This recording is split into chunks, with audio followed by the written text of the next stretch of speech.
कुछ क्रिएट करना अपने आप में काफी पर्सनल टास्क है, फिर अपने क्रिएशन को बाकी लोगों से शेयर करना उतना ही ज्यादा वल्नरेबल। मैंने इन 2.5 सालों में 150 के ऊपर वीडियोस बना दी होंगी और न जाने कितने स्क्रिप्ट्स के रफ ड्राफ्ट्स फेंक दिए होंगे, लेकिन आज भी वीडियो को अपलोड करते समय मेरी भीषण फटती है कि कैसा रिस्पॉन्स आने वाला है। इसलिए मुझे तुम्हारे शॉर्ट स्टोरीज के सबमिशंस को देख के काफी खुशी हुई कि उस फियर के बाद भी तूने ये कदम उठाया, जो कि काबिले तारीफ है। मेरा ये शॉर्ट स्टोरीज राइटिंग इवेंट कराने का मकसद केवल इतना था कि तुम्हें कुछ धाकड़ चीज क्रिएट करने का परमिशन देना। फटाफट माइंडलेसली कंटेंट कंज्यूम करने की जगह थोड़ी देर रुक के अपने दिमाग में नई दुनिया बनाओ, फिर उसे पन्नों पे उतारने की कोशिश करो और आखिर में जब फाइनल प्रोडक्ट को निहार रहे होगे तो तुम्हें अपने आप क्रिएटिविटी के चरस का एहसास होगा। ऐसे ही मेरे पास टोटल 24 चरसियों ने एंट्रीज भेजी है और इस वीडियो में मैं एक एक करके इन सब पे अपनी टिप्पणी देने वाला हूँ और आखिर में टॉप 10 शॉर्ट स्टोरीज को रैंक भी कर दूंगा। तो अपना बोरिया बिस्तर बांधना शुरू कर दो, क्योंकि तुम क्रिएटर बन चुके हो और खुद को आर्ट की दुनिया में घुसेड़ने का मतलब है परिवार द्वारा घर निकाला होना। क्या उम्मीद कर रहे थे? वीडियो में सिर्फ पॉजिटिव बात होने वाली है। हमारी पहली कहानी आई है विषय भाई की तरफ से,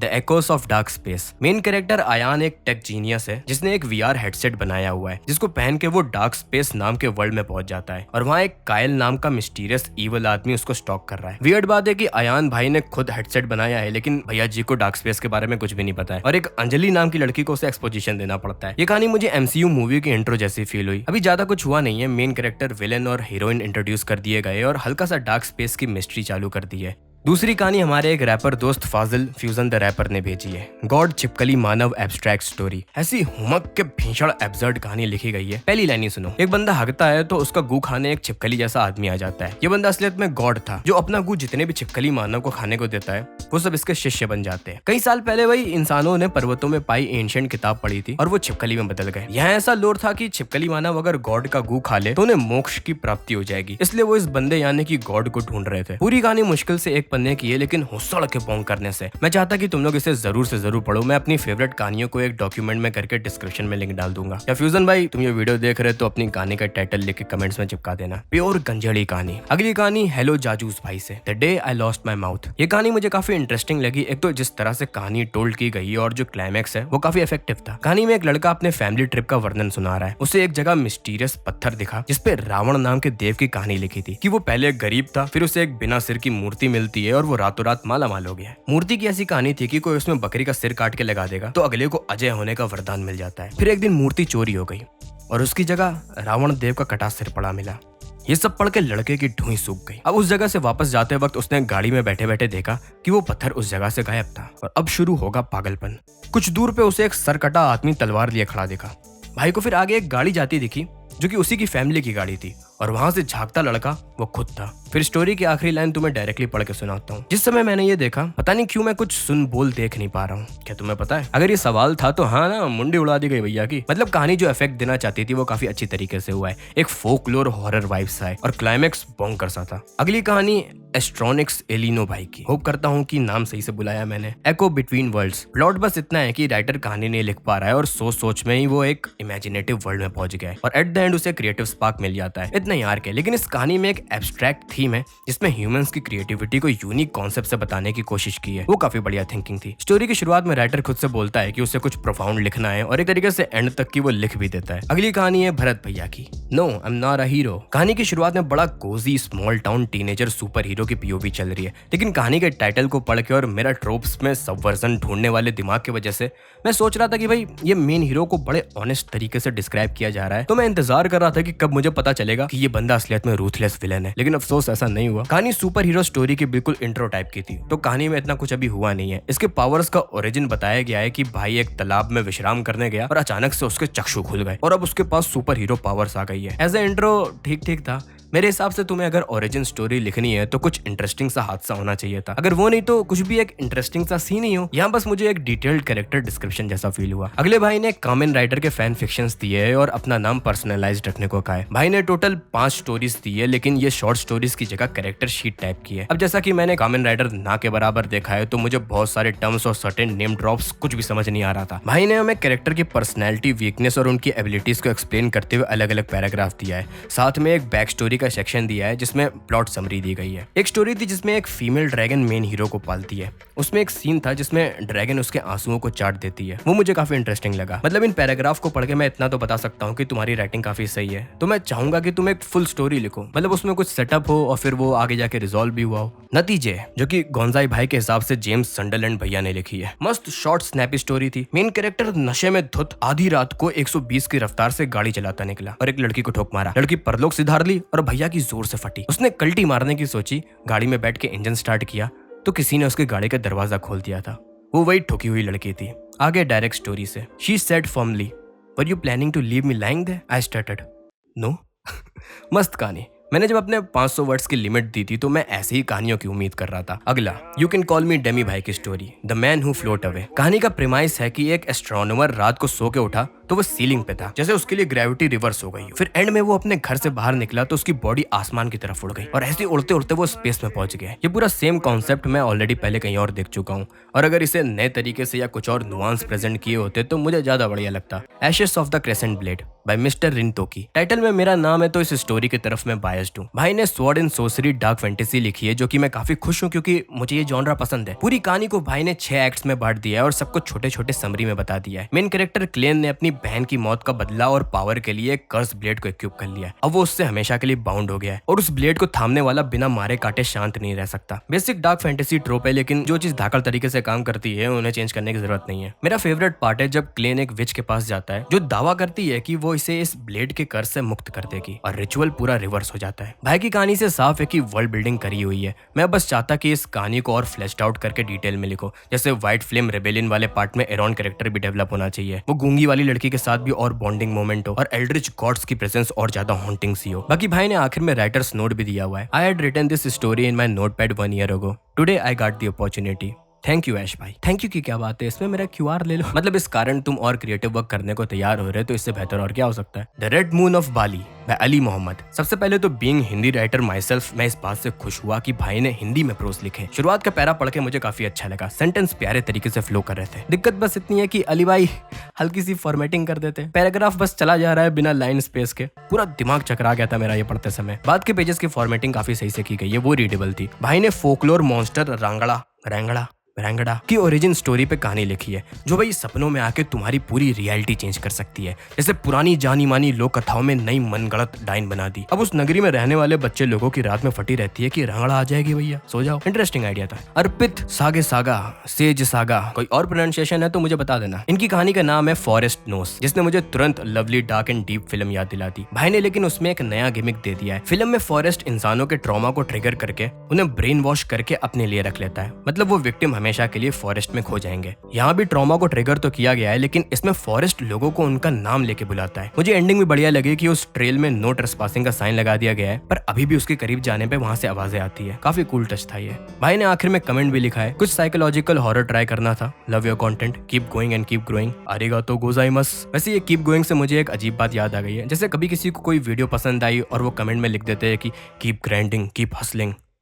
ये इतना फनी लगता है मुझे। मतलब हमेशा स्ट्रगल ही करवाना चाहते हो क्या। The hollow feast by Grimm. कहानी एक टॉर्चरर के 3rd पर्सन क्लोज्ड POV में लिखी गई है, जिसमें हमें उसे एक औरत को टॉर्चर करते हुए दिखाया गया है। साफ है कि भाई को पर्पल प्रोज पसंद है। हर छोटी छोटी चीज को डिस्क्राइब करने में काफी फैंसी वर्ड्स यूज किए गए। पूरे स्टोरी में हम उस टॉर्चरर के हेड में ही रहते हैं। उसकी हरकतों से ये साफ है कि उसे टॉर्चर करने में बड़ा आनंद आता है। हर टॉर्चर मेथड को पूरा ग्लोरीफाई करके लिखा गया है। अगली कहानी है डार्क टी उचिया भैया जी की, ओल्ड स्ट्राइकर्स बैक। उचिया भाई ने आखिर में लिखा है कि स्टोरी में काफी कमी है और मैं भर के बेइज्जती कर सकता हूँ। मतलब हाँ, लेकिन ऑनेस्ट कोशिश करने के लिए मैं सिर्फ तुम्हारे लिए पैरों से ताली बजा देता हूँ।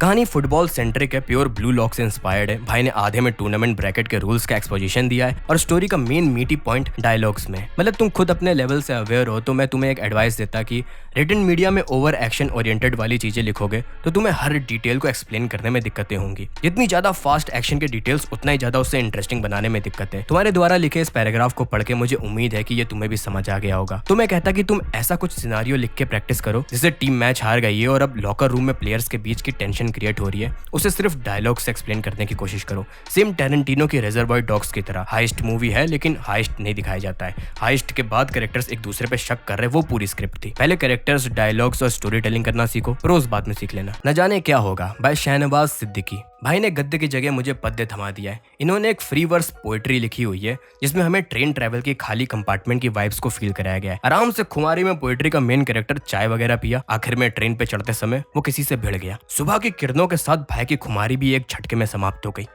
भिड़ने वाली औरत थी जो हड़बड़ी में खुद चाय लेने को प्लेटफॉर्म पे निकली थी, पर भाई को ये गम सता रहा था कि अगली ने उसे फुल इग्नोर मार दिया। पोएट्री जो वाइब क्रिएट करना चाहती थी उसने काफी खूबसूरती से किया है, प्यारा था। अगली एंट्री भी एक पोएट्री है, कवि ऋषभ मिश्रा के कलम के द्वारा उतारी गई। भाई ने पोएम का टाइटल नहीं दिया है तो इसे मैं डॉक्यूमेंट 5 कह देता हूँ। इस कविता में कवि क्या कहना चाहते हैं हमें कुछ ना समझ आया, मुझे कमेंट्स में तुम अपनी पोएम की व्याख्या लिख के बता सकते हो। भाई ने एब्स्ट्रैक्ट पोएम लिखी है और हर एक लाइन जैसे बिल्कुल फ्री स्ट्रीम ऑफ थॉट्स को उतार दिया है। आई होप कि तुम्हें खुद को ऐसे एक्सप्रेस करने में सुकून सा महसूस हुआ हो। अगली कहानी एडम बरानोहाना। मुझे प्रोनाउंसिएशन का भाई कोई भी अंदाजा नहीं है तो मुझे अलग से बता देना। और भाई की कहानी का नाम है love is a dog from hello. सारे सबमिशंस में सिर्फ 2 लोग हैं जिनकी स्टोरीज में मुझे उनकी यूनिक वॉइस क्लियरली समझ आ रही थी। ये वो पहली कहानी है। एडम भाई ने एक नॉन एनिमे स्टोरी लिखी है और बेस्ट बात, मेन कैरेक्टर क्रिस्टोफ उच्च कोटि का अनहिंज्ड आदमी है। मैं क्रिस्टोफ के इंटरनल मोनोलॉग्स को यहाँ वीडियो में बिना बैन हुए नहीं बता सकता, पर आसान भाषा में समझो कि ये आदमी हरामखोर है। ग्रेव ऑफ द फायरफ्लाइज को देख के खुद को सुख प्रदान कराता है। मुझे इस कहानी को पढ़ के देखो फील हो रहा था कि शुरुआत में इसको लिखने में बड़ी मजा आ रही होगी क्योंकि इतने एजी सिनारियोस को इतने फनी वे में लिखा गया है। स्टोरी के सेकंड हाफ में भाई ने एनिमे लेवल पे गोरी फाइट सीन रखा है जो कि काफी डिस्क्रिप्टिव वे में लिखा है, लेकिन उस सीरियस टोन के चक्कर में वो शुरुआत का प्लेफुल टोन कम हो गया है। फिर भी सिर्फ फर्स्ट हाफ के लिए मैं आराम से कह सकता कि ये मेरी वन ऑफ द फेवरेट में से एक है। तुम लोग जज कर सकते हो मुझे कि मैं ये एक नॉन एनिमे वाली स्टोरी के लिए बोल रहा हूँ। अगली स्टोरी सीगो 23 भाई की पोकेमॉन हार्ट ज़ॉम्बीज। भाई ने पोकेमॉन को ज़ॉम्बी आउटब्रेक से जोड़ दिया है। सारे ज़ॉम्बी ट्रोप यूज किए हैं पर पोकेमॉन होने के कारण काफी यूनिक फील आ रहा है। जैसे एक सीन में इन्फेक्टेड लाटियोस हुट की गर्दन दबोच लेता है। एक और चीज प्यारी लगी कि मेन कैरेक्टर के पास टाइप्लोजन है तो ज़ॉम्बीज को मारने के बाद जलाने में आसान होगी। बढ़िया आइडिया लगा मुझे। और इन्फेक्टेड पोकेमॉन्स को यूनिक वे में दिखाओ आगे तो मजा आ जाएगा। The mystery of courses by Anshuman. कहानी में अभी सिर्फ एक ही चैप्टर है जिसमें काफी ग्रूसम किलिंग्स को दर्शाया गया है। बच्चे मार दिए गए, straight out of cult horror movie. Characters किसी बंकर के अंदर गए हुए हैं और वहां उन्हें कुछ सिनिस्टर सा फील हो रहा है, जैसे कोई एंशिएंट इविल उनकी रियलिटी डिस्टॉर्ट कर रहा है। तुम भाई की लिखाई पढ़ोगे तो वो मूड बहुत सटीक तरीके से दर्शाया गया है। आई होप अंशुमन भाई तुम इसे पूरा लिख रहे होगे। Pilgrim by Shiny. पिछली स्टोरी की तरह ये भी सेम है, कहानी में सिर्फ एक चैप्टर है और शिनी भाई ने भी एक ग्रूसम सीन लिखा है, इस बार लेकिन straight out of final destination. बच्चे की आंखों में पत्थर ठोस मारा। तुम लोगों को बच्चों को मारने में क्या मजा आ रही है? अभी मुझे इतनी कुछ डिटेल नहीं मिली है लेकिन ज़ॉम्बीज के ट्रोप को सबवर्ट करने जैसा फील आ रहा है और शुरुआत में कोई डिफरेंट रियलिटी के हिंट्स दे दिए हुए। अगली कहानी है Shubho ode by Krishna, Sahil and Shaleen. ये कहानी जो करना चाहती थी वो मुझे काफी एंगेजिंग लग रहा था, लेकिन आखिर में जाके मुझे पता चला कि ये कहानी वो नहीं करना चाहती थी जो मैं सोच रहा था। भाई लोगों ने 2 कैरेक्टर्स के इनिशियल डेटिंग लाइफ को लिखा है और वो पढ़ने में काफी इंटरेस्टिंग सा था। बढ़िया ड्रामा चल रहा था, लेकिन स्ट्रक्चर में बहुत बड़ी मिस्टेक की हुई है। पहले पैराग्राफ में गौतम नाम के कैरेक्टर को इंट्रोड्यूस किया कि उसे एक लड़की मुस्कान पसंद आई और दोनों डेट करने लगे। अब भाई 80% कहानी में गौतम का कोई अता पता नहीं है। मुस्कान ऑनलाइन ऐप में एक दूसरे वी के नाम के लड़के के साथ गुलछड़े उड़ाने लगती है। मतलब समझ लो कुल मिला के सब बेस कवर हो जाते हैं इन लोग के बीच। और गौतम भैया इंट्रोडक्शन के बाद से मुंह ताकते रह गए। देखो अभी तक की मेरे नजरिए से मुस्कान बेहद हरामखोर नजर आ रही थी। बॉयफ्रेंड के साथ होने के बावजूद भी दूसरे के साथ मुंह लड़ा रही है। पर स्टोरी ने काफी बाद में जाके मुझे बताया कि गौतम और मुस्कान का ब्रेकअप हो गया था। ये इन्फॉर्मेशन कहानी में भैया पहले देनी चाहिए थी ना, क्योंकि इस चक्कर में मुस्कान के कैरेक्टर का मोटिवेशन 80% कहानी में अपोजिट फील हो रहे थे। मैं तो उसे ही हरामखोर मान रहा था। यहाँ सिर्फ कहानी ऐसी हो गई है कि गौतम दोबारा रिलेशनशिप में आने को लड़की को मैनिपुलेट कर रहा है और वो हो भी जाती है और वीके से दूर हो जाती है। चीटिंग वाली कहानी से ये मैनिपुलेटिव टॉक्सिक रिलेशनशिप वाली कहानी हो गई है। मैं देखो चीटिंग वाली कहानी के लिए काफी इंटरेस्टेड था पर वो गलती से हो रहा था। असलियत में कहानी का मकसद कुछ और ही था। अगली कहानी है सुमोन एसके भैया की और फाइल में टाइटल मुझे समझ नहीं आ रहा था तो पहली लाइन ही टाइटल मान लेता हूँ। आज मैंने सपना देखा। भाई ने अपने सपने के समय थॉट्स को फ्री वर्स के तरीके लिख दिया है। पूरे टेक्स्ट का मेन आइडिया ये था कि सपने में उसे अपने 2 सेल्फ महसूस हो रहे, एक फर्स्ट पर्सन जो ये बातें लिख रहा है और सोच रहा है और एक थर्ड पर्सन जो बैठ के एग्जाम लिख रहा है। फर्स्ट पर्सन पीओवी वाले को एग्जाम का कुछ याद नहीं है और उसे डर सता रहा है कि थर्ड वाला सही से पेपर कर भी रहा है कि नहीं। ओवरऑल इस कहानी का मेन मकसद वो ओवरवेलमिंग कंफ्यूजन की फीलिंग देना है। अगली कहानी है बिली बाय जेसन। तो भाई की स्टोरी उसके दोस्त के साथ घटी है जिसे वो अपना तड़का लगा के लिख रहा है। कहानी में भाई ने अपने एक भूतिया हाथे के बारे में बताया है जहाँ ऐसा कुछ अर्बन लेजेंड चलता है कि बंगाली मौलाना जिन को पकड़ के उनसे जमीन में गड़ा खजाना निकालते हैं। और भाई ने फिर ये इमोजी भेजी है जो कि हाँ ऐसी बात पढ़ के ऐसे ही चेहरा बनेगा। एंड में भैया के दोस्त और कहानी के मेन कैरेक्टर छोटी भैया की उसी हाथे में भूत से मुलाकात हो जाती है। ये वैसी टाइप की कहानी थी जो हम लोग बैठ के सर्दियों के मौसम में आग तापते हुए सुनाते हैं। इसी के साथ मैं भी अपने गली की अर्बन लेजेंड बता देता हूँ जो कि एक बार और वीडियो में बता चुका हूँ। हमारे यहाँ एक पतली सी गली में एक एबनॉर्मल लड़की रहती थी जो जब भी उस गली से गुजरती थी तो सब पे हाथ रखते हुए जाती थी। फिर वो एक दिन चल बसी और कहा जाता है कि आज भी तुम उस गली में खड़े रहोगे तो तुम्हें उसके हाथ महसूस होंगे। अगली कहानी है जोमो बाय शुभम। कहानी का स्ट्रक्चर वही एंड में एक शॉकिंग पंच वाला है। मेन कैरेक्टर का ब्रेकअप हो जाता है, लेकिन उसकी बिल्ली जोमो उसके जीएफ से काफी अटैच्ड हो गई थी। इसी चक्कर में वो अजीब सा बिहेव करने लगती है। कभी कभी एमसी घर लौटता है तो उसके बेड पे बड़े बड़े पंजों के निशान दिखते हैं। फटी में भैया ने कमरे में पेट कैम लगा लिया। एक दिन उसे नोटिफिकेशन मिला कि उसके बेडरूम में मोशन डिटेक्ट हुआ है और लाइव फुटेज में उसने एक पराये जीव को उसके बेड के सामने खड़ा देखा, जिसने ईरी सी स्माइल दी और उसके बाद बेड के नीचे चला गया। भैया की भीषण फटी। उसने ग्लिच समझ के पेट कैम में रिव्यूज देखे तो उसे पता चला कि कैमरा 15 मिनट डिले होकर फुटेज दिखाता है, यानी कि वो जिस बेड पे बैठ के फुटेज देख रहा था वो क्रिएचर उसी के नीचे हो सकता है। कैमरा अपने आप में टाइम मशीन था। मुझे आइडिया काफी क्लियरली समझ आ गया, लेकिन स्ट्रक्चर बहुत कॉम्प्लेक्स सा था। कुछ की डिटेल्स को सही समय आना चाहिए था। जैसे सबसे पहले तो ये पहले ही क्लियर हो कि मेन कैरेक्टर उसी रूम के बेड पे लेटा हुआ है जब वो उस लाइव फीड को देख रहा था, और ऐसी कुछ डिटेल होनी चाहिए कि लाइव फीड उसे ही बेड पे लेटे होने की जगह उस अजीब से जीव को दिखा रही है, जिससे हमें ये समझ आ जाए कि क्यों उसे लगा कि कुछ ग्लिच है और रिव्यू देखने लगा। वरना किसी दूसरे कमरे से वो देख रहा होता तो सबसे पहले दौड़ के बेडरूम में आता ना, और पहले ही बेड पे लेटालने से जैसे ही हमें डीले वाली बात पता चलेगी तो तभी से ड्रेड बढ़ना शुरू हो जाएगा। बढ़िया कहानी थी। और आज की वीडियो की last story, the last train by Billy. मुझे स्टोरी पढ़ने में काफी मजा आई। एक तो भाई ने जिस अंदाज में लिखा है तुम लोगों को पढ़ के सुनाता हूँ। उसके सामने बहुत हट्टा कट्टा अजीब सा और घिनौना सा आदमी खड़ा होता है। वो लड़का उसे देखकर पैनिक कर आता है और वो आदमी, जिसे हम डीमन बुलाएंगे, टेरिफायर अंदाज में उस लड़के को बीच से काट देता है। मतलब प्योर भाई ने कहानी ये सोच के लिखी है कि सामने पढ़ने वाला मैं हूँ, इसने टेरिफायर देखी है। ऐसे बिना कुछ एक्सप्लेन किए भाई ने स्लैशर्स मूवी के रेफरेंस फेंके हुए, जैसे एक कैरेक्टर का नाम फ्रेडी है और एक विलन का नाम जेसन है। मैं देखो इस कहानी की बेस्ट बात बताने से पहले सबसे बड़ी कमी बता देता हूँ, जो कि मेरे हिसाब से बिली भाई तुम्हें सुधार करना चाहिए, क्योंकि तुम कहानी बेहतरीन लिख रहे हो। मतलब जितना मुझे ये रेफरेंस देख के खुशी हुई, लेकिन टेक्निकल टर्म्स में तुमने पूरी कहानी बस ऐसे बताई है कि ये हो गया फिर ये हो गया, उन्होंने ये किया फिर ये एक्शन हुआ।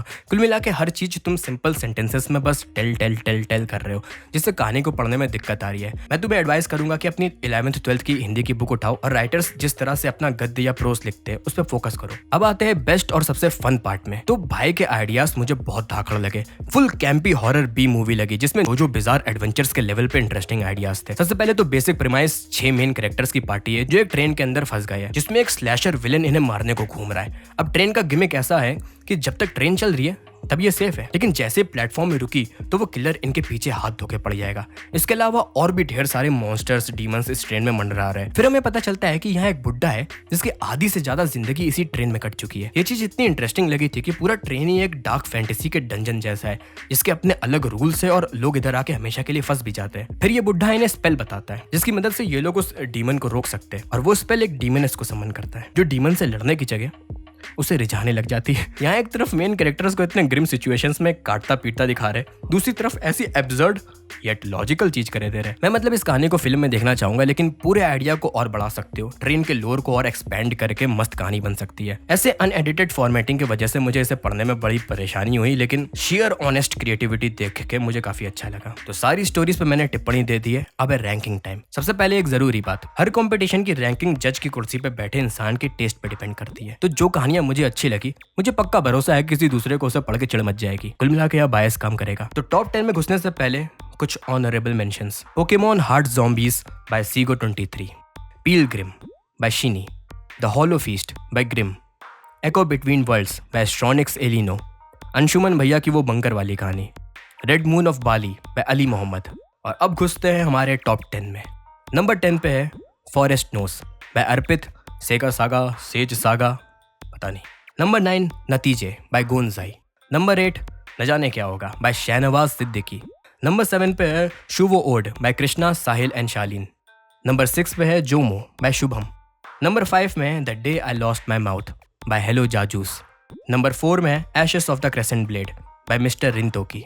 और अब आते हैं हमारे टॉप 3 पे। नंबर 3 पे love is a dog from hell by Adam Baranohana. और आज के रनर अप है the last train by Billy. और हमारे इवेंट के विजेता, जिनको रिवॉर्ड में कुछ भी नहीं मिलने वाला है, गॉड छिपकली मानव by Fazil fusion the rapper. तो दैट्स इट भाई लोग बहन लोग। मुझे काफी अच्छा लगा जान के कि हमारे सब्सक्राइबर्स में भोकाल क्रिएटिव लोग बैठे हुए हैं, और काफी लोग सिर्फ कंज्यूम करने की जगह क्रिएट करने को भी तैयार है। आज विनिंग डे हो गया हम लोगों के लिए। बाकी इस तरह से अपनी ऑडियंस से एंगेज करना भी मेरे लिए काफी बढ़िया एक्सपीरियंस था। वो अलग बात है कि इतनी सारी स्टोरीज को दिमाग में ऑर्गेनाइज करके बात करने में मेरी टट्टी सूख गई है। अब चलो देखो जाके उसमें पानी डाल के नए रंग और आकार का आगाज अगली वीडियो में दूंगा। थैंक्स यहाँ तक देखने के लिए। हमारा अश्लील अवार्ड्स अब खत्म होता है। अगली बार इसे कभी करेंगे या कुछ भी क्रिएटिव टाइप का ऑर्गेनाइज करेंगे तो में पब्लिक वोटिंग भी रख दिया जाएगा, जिससे मेरे ऊपर सारी जिम्मेदारी ना आ जाए और मैं विलेन ना लगूं।